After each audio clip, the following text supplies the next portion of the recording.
Hey guys, I wanna know how to change your email address in GeeksforGeeks?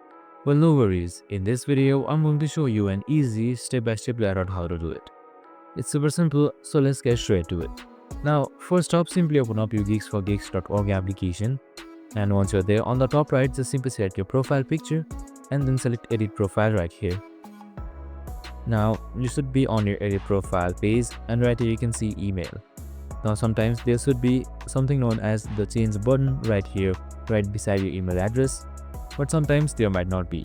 So in my case, there is no change. So what I should do is I should directly contact the customer support of GeeksforGeeks. So what you can do is you can mail them, that is support@geeksforgeeks.org. Or what you can do is just simply open up your favorite browser and type in GeeksforGeeks support. And once you've done that, just simply select this contact us option.